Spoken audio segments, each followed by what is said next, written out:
Bonjour Madame Fatou Thiam. Bonjour Tidjane, bonjour. Nous avons écouté Fatou Bari vous citer directement à la barre concernant le dossier du 28 septembre. Elle a dit que vous avez été la première personne à les accueillir du côté de Dakar au Sénégal. Alors, pouvez-vous nous parler un peu de cette dame?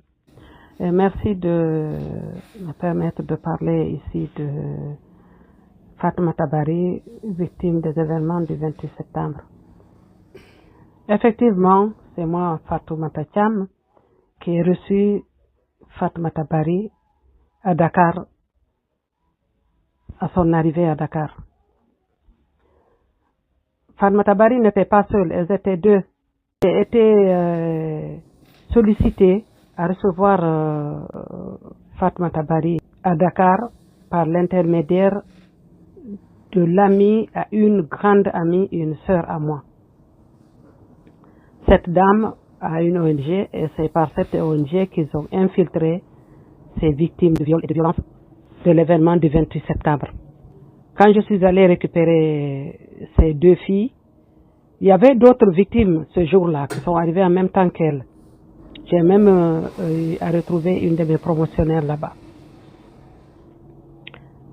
Donc, moi, n'étant pas structurée, je n'avais pas de structure donc adaptée à m'occuper de ces deux filles. La dame qui me les a confiées m'a recommandé d'aller les déposer chez sa nièce qui à l'époque habitait Grayoff. Donc quand je les ai prises à l'aéroport, je les ai déposées chez cette nièce. C'était la nuit, il était 21h30, 22h, quelque chose comme ça. Donc ce qui fait que je leur ai déposé là-bas et je suis partie. Mais le lendemain matin, très tôt, je suis venue les voir. J'ai acheté quelques besoins du quotidien, trucs en aliments, et quelques affaires, quelques vêtements aussi que j'ai triés dans mes placards. Je leur ai envoyé. Parce que moi, je devais voyager en fait le même jour sur la France. Mais j'ai pris un temps quand même de revenir les voir, donc leur envoyer quelques petits trucs pour les aider en attendant. C'est là où je les ai bien vus. On a échangé un peu. Elles m'ont expliqué quelques scènes qu'elles ont vécues.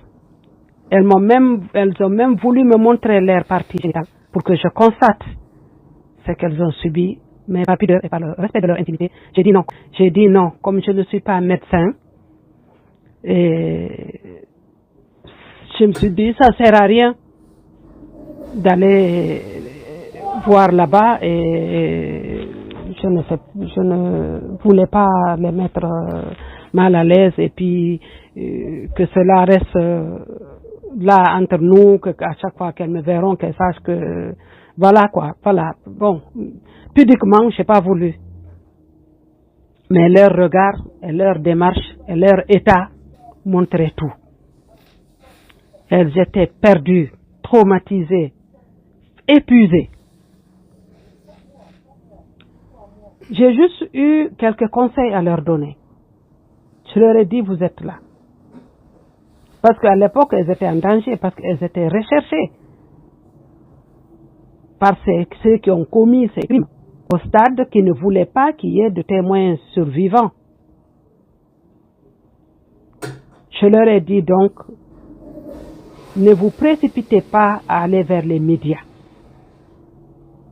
Exigez à ceux qui vous ont amenés ici de vous mettre avec des médecins qui vont constater votre état physique, des psychologues qui vont évaluer votre état mental et psychologique, des responsables des droits humains qui vont vous écouter et tenir compte de la violation de vos droits, et aussi des avocats qui vont éventuellement vous défendre. C'est quand tout cela sera établi, en ce moment vous pouvez peut-être vous adresser aux médias. Mais on n'a qu'à vous apaiser d'abord, vous rassurer, que vous retrouvez un peu votre sérénité. C'est sur ce mot que j'ai quitté les deux filles. Moi, je suis partie en voyage. À mon retour, j'ai retrouvé qu'elles se sont toutes retrouvées maintenant dans un même logement. On les a regroupées là-bas. Bon, moi, ces deux filles-là, le fait que j'ai été la première à les accueillir, elles sont toujours restées quelque part attachées à moi, et moi aussi, j'ai été attachée à elles. Ce qui fait que je retournais souvent les voir. Mais elles ont subi. Elles ont vécu des choses. D'abord, elles ne s'entendaient pas entre elles, ça c'est bien. De deux, et dans leur environnement là-bas, elles ont ramené là-bas, elles ont reproduit là-bas leur, comment on appelle ça, adversité politique. Et elles étaient là-bas, elles sont toutes traumatisées en fait.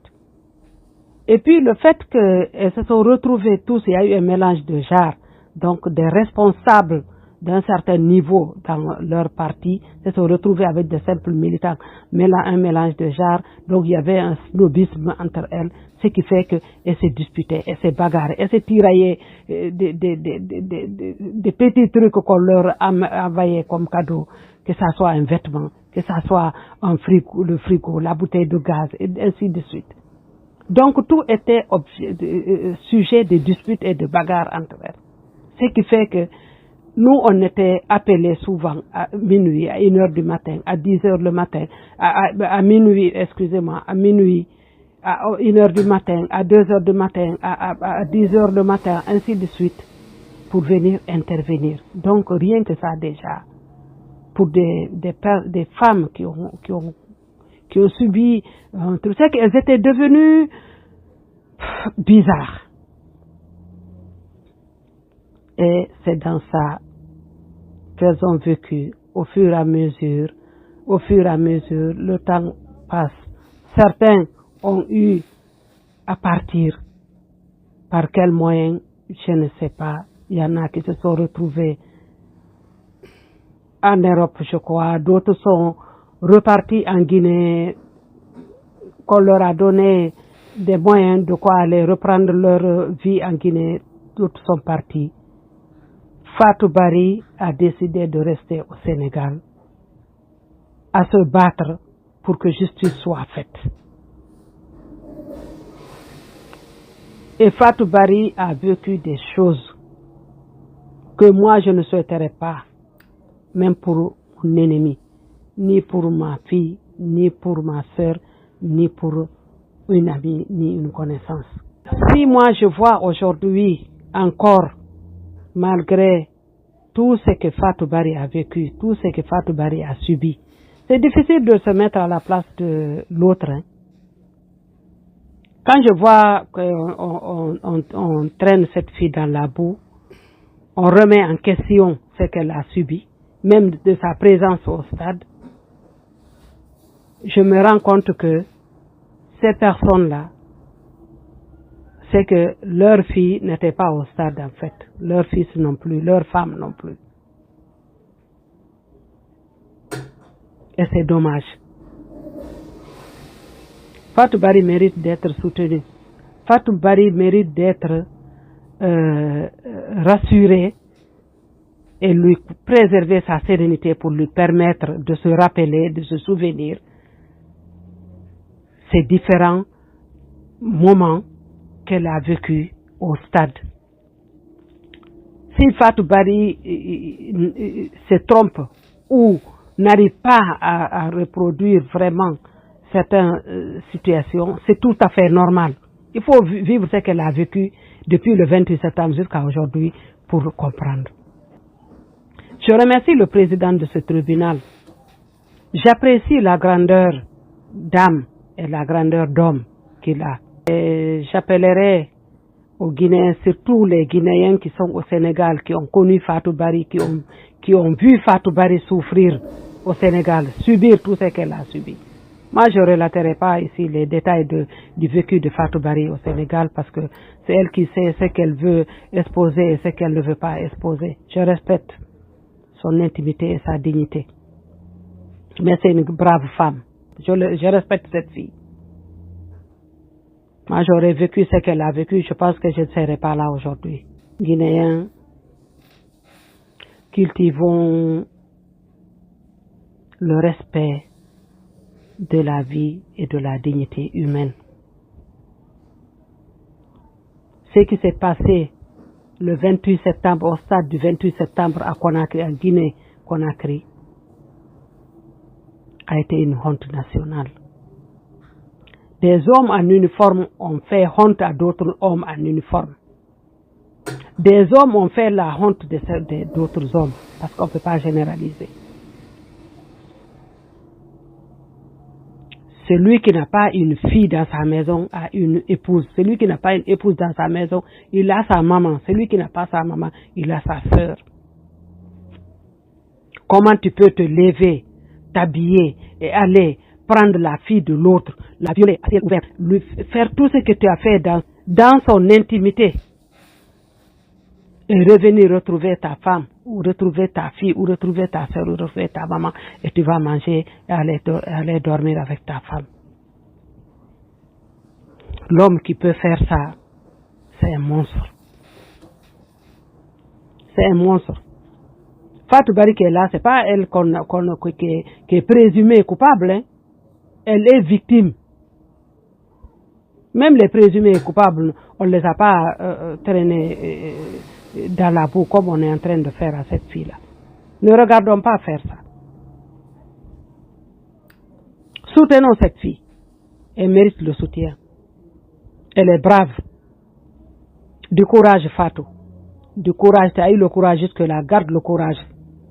Ne te laisse pas casser par qui que ce soit. Garde la tête haute. Explique ce que tu as vécu. Explique ce que tu as vu.